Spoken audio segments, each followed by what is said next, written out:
Okay, everybody, it's stuck with me to wrap it up, and also Keegan. So this is Keegan, everybody. Keegan is one of the original founding dev team of Matrix back in the bad old days of 2013 and 14, when we thought it was a good idea to create Matrix, and worked on many things, but Dendrite, in the beginning of Dendrite to some extent. Do you do the sync server, or? Some of it. Yeah, okay. Well, git blame, right? So yeah, basically git blame. We'll look at the contributor profile on Dendrite, and you'll see that there are a couple of people back in about 2017 with lots and lots of commits. Then there is a little bit of a hiatus from some of them, and I won't talk about that. But more recently, in the last month or so, Keegan's come back to the fold and is hacking away on Dendrite again, albeit under entirely different pretenses and for entirely different reasons. And I'm wondering how we can structure this in the kind of 10-ish minutes that we have to play with.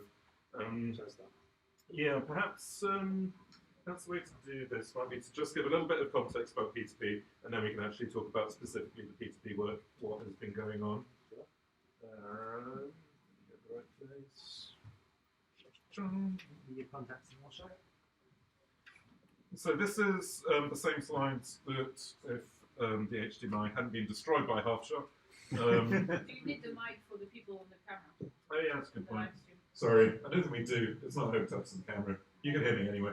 But this may be a bit louder and a bit more likely for the thing to come through. If you're not totally sick of QR codes and you want to risk running completely random Docker stuff on your laptop off the internet, which probably won't work, then there is some demo instructions you could try to play along with. It's not the new demo, the one that Keegan has been desperately hacking on in the corner, but we might do it anyway, depending on how much time we have to play with. But quickly, why P2P? The whole point here is to give users, in fact, this is horribly distorting. Let me try the other mic. Is that less distorted? Yeah, it's better. P2P is all about trying to give users more autonomy without having to be a system to run their own server.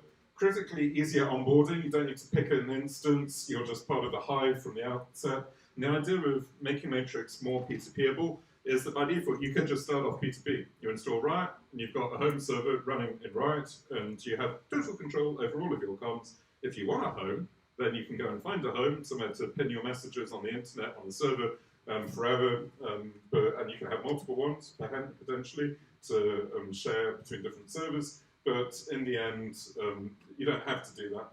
It allows you to do internet-less operation. It protects your metadata, so there isn't a server necessarily which is accumulating all of the information about who spoke to who when. Instead, it's just on the handsets which have spoken to one another. It could also help us with client-side bridging, that if you run iMessage or WhatsApp or something where they really don't want you to run the bridge server-side, if you're running it client-side on your own phone, then that seems a little bit more reasonable.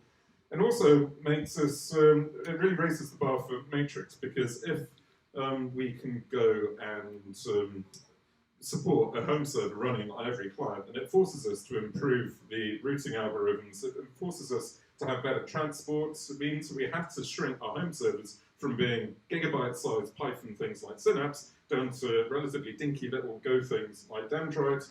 It also forces us to have multi-homed account, because if you have an iPad and a laptop and a phone, and you want your conversation history and your account to exist on each one, that's forced us to do account portability. So these are all reasons why we've been playing with P2P pretty seriously. And the coolest thing is that it doesn't change the clients or the bots or the bridges at all. So you can have Riot as it exists entirely today, and it just goes and talks to a server that happens to be running on your phone or in your browser, rather than sitting on DigitalOcean or AWS or UpCloud or wherever. Make sense? Any questions about what we're doing P2P? Cool. We could go back in history and expatiate on this. Proxy instead of as a known server address, and have your phone to be the server, but with the proxy that can also store messages for you, for example.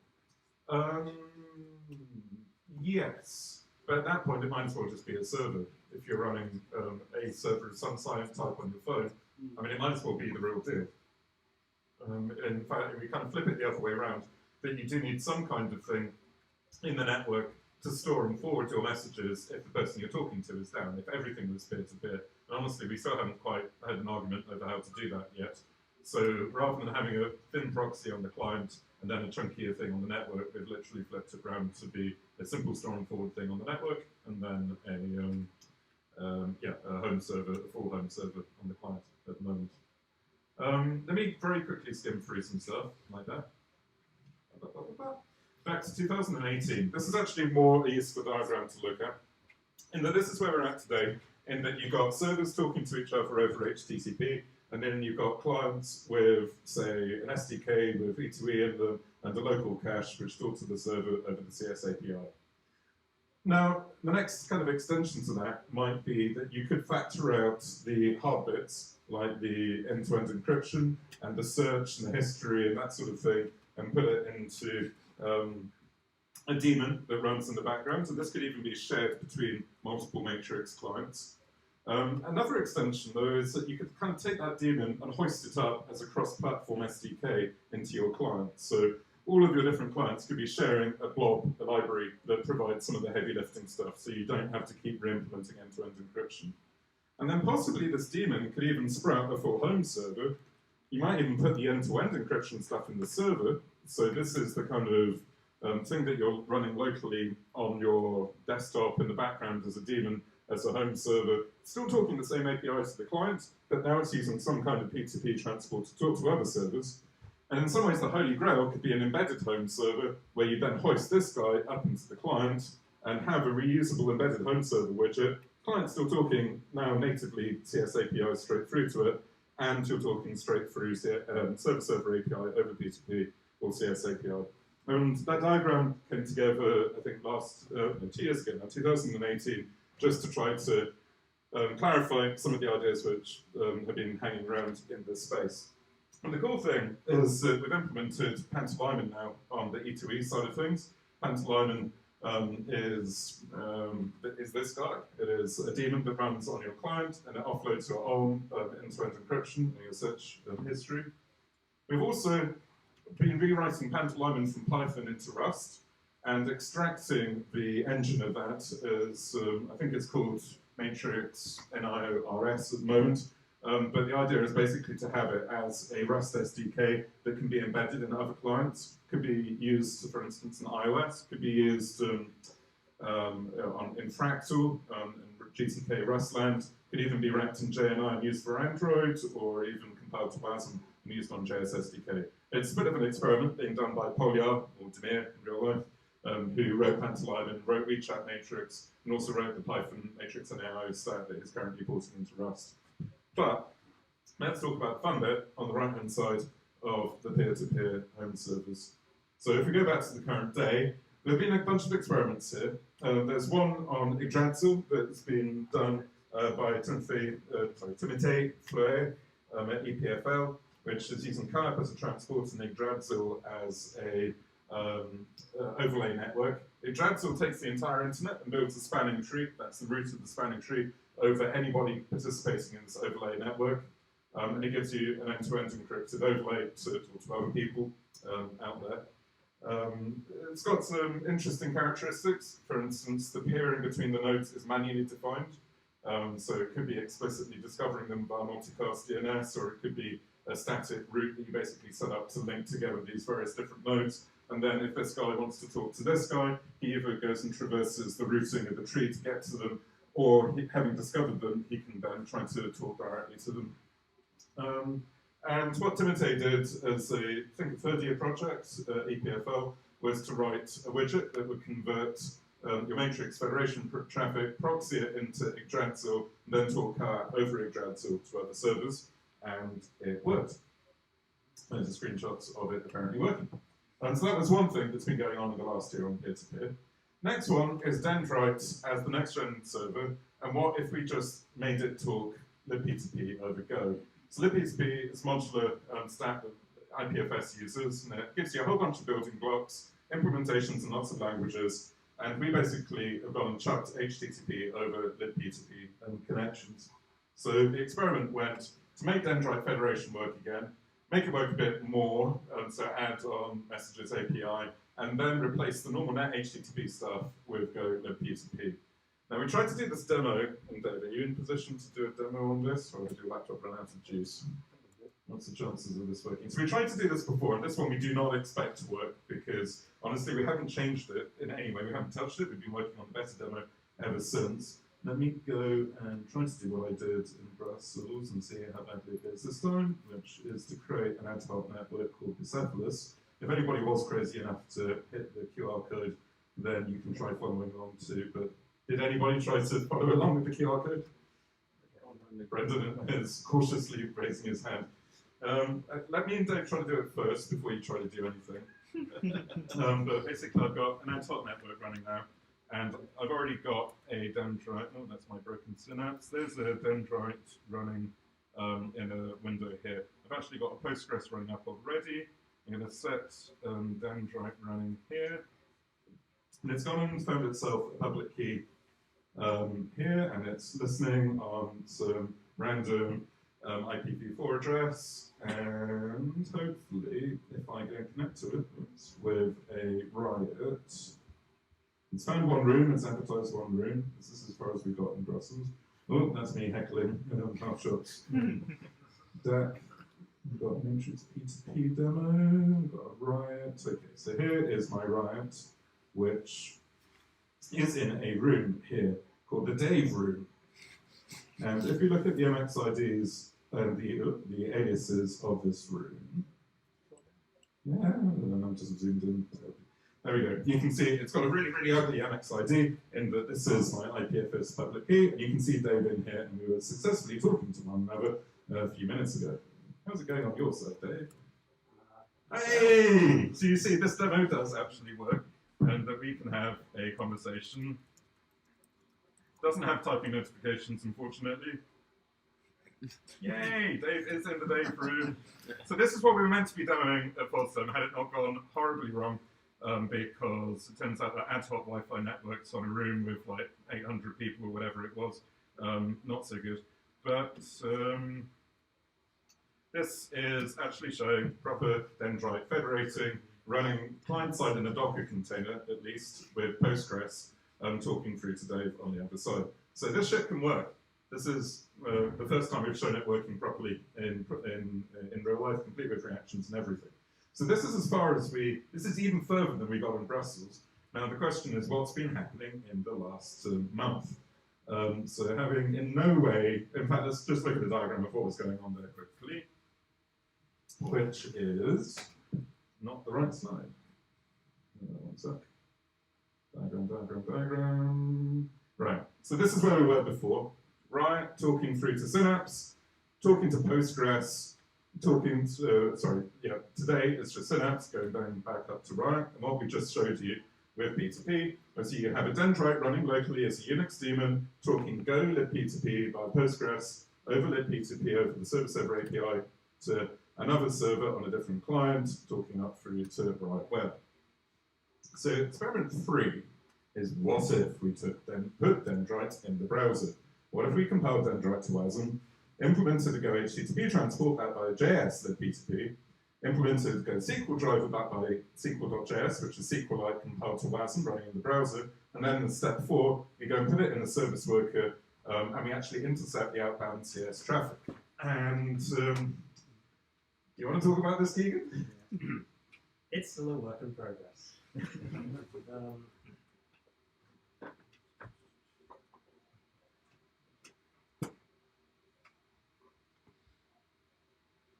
So hopefully this will load. It might be rotated by 90 degrees. Oh, yeah. Okay, cool. So what this is a Dendrite which is being compiled to WASM, and it's running in a service worker in the browser, and you can send messages to yourself and no one else. Because so this is the core concept. So if you look here, you can see in service worker internals. In fact, if I put something which is a bit more banana here, I should be able to. I'm only using Chrome for the record because of service worker internals, which is very useful. I'm a very big Firefox fan myself, but unfortunately, this is very useful when you do that yourself. And then if I just replace this, look for banana, cool. So you can see here you've got an incoming CS API request, which is this is actually the this is not Go logs, but there should be something which is Go logs in a moment. Somewhere here, there we go. DB.saw event. So you've got all this kind of mixture of JavaScript and Go log lines here.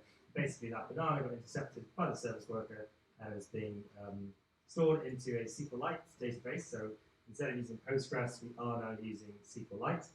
And it's even more than that because we can't just use the standard SQLite one, which is matn/SQLite. However, we want to use SQL.js, which there is no suitable driver for that, so we had to write our own. So if I show you the architecture thing, there's three kind of areas that you can break this down into. The first is getting Dendrite to load it all in the browser, which is, first of all, well, you need it running the SQLite first. Once you've done that, you can register a service worker, which is here. This will go and just load in a bunch of Dendrite, effectively, and will register a database driver, a SQLite 3.js driver, which is, again, magic stuff which we all have to work on. If I can show you briefly the Dendrite WASM, I'll show you that afterwards, actually. For communication, we use Fetch, the interface to talk to service workers, and that just basically does a function call straight through to the WASM code, which is then interpreted as an HTTP request, and that then passes through. I can show you a little bit about how that works in a moment. And then the P2P communication is the final bit, which is where when we try to do federation in Dendrite, we, instead of going and doing normal HTTP, we go out and speak to libp2p first and go up to JSM to do that. This is the bit that doesn't work yet, which is why the demo is you being alone all by yourself in a room. So here we've sprouted a new binary, which is Dendrite.js. You need to compile this with WASM and GoOS as JS. There's two key things here. You've got this local node here.